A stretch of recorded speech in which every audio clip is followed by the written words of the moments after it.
Biden's lies include what his uncle was food. Today's video of the day comes from the big guy himself. Joe implied his uncle, a World War II pilot, was eaten by cannibals after his plane crashed in 1944. Watch. He got shot down in an area where there were a lot of cannibals. They never recovered his body, but the government went back when I went down there and they checked and found some parts of the plane. He got shot down in New Guinea, and they never found the body because there used to be a lot of cannibals for real in that part of New Guinea.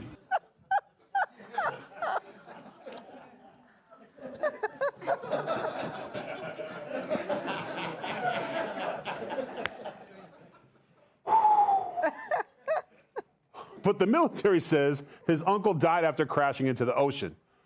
So it's another fairy tale from Joe. Why does he keep making up this weird stuff? Since he grew up in black churches, Jewish temples, and a Puerto Rican neighborhood, I don't know who the hell to blame. But what's lost in this is that his uncle is a hero who died for our country. Kat, now we know as a child that you dreamed of writing novels about shipwrecks. Yes. Are you willing to tell tall tales to get that deal done? Like, what's the wildest stretch story you've ever told? Limit it to 10. I mean, like, when I was a kid, I would pretend to be a dog. Right. Like, a lot. Like, I wanted to be a dog. I'd make my dad do pigtails in my hair because they're my dog ears, whatever. I was a loser. I was weird.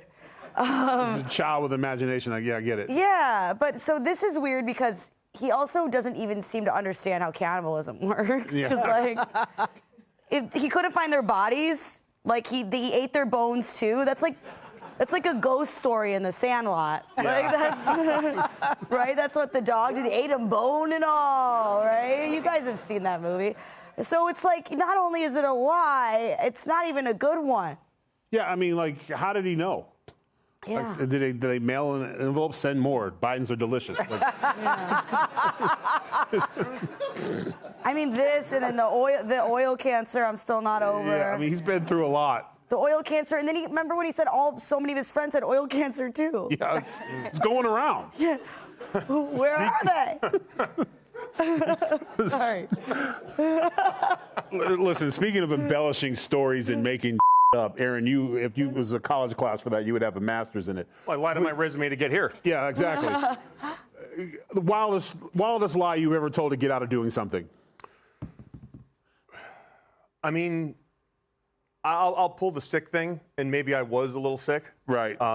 Maybe the thought of going to where I was going made me sick. So I guess there's a shred of truth there. But like with this, look, when I first heard the story, I went, oh, okay, so there's mermaid cannibals. Because if you look at a mermaid, right, the upper torso, the digestive tract, that would constitute cannibalism, right? Right, yeah, For a human like that.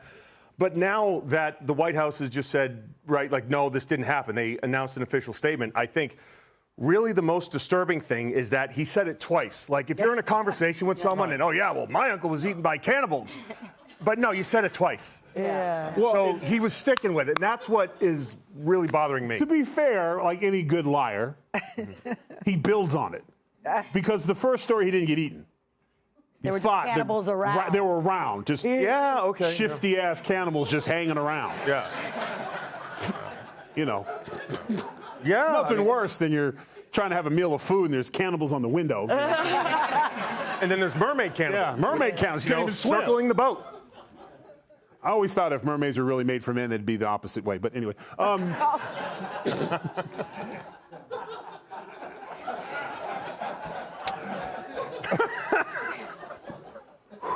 right, Reagan.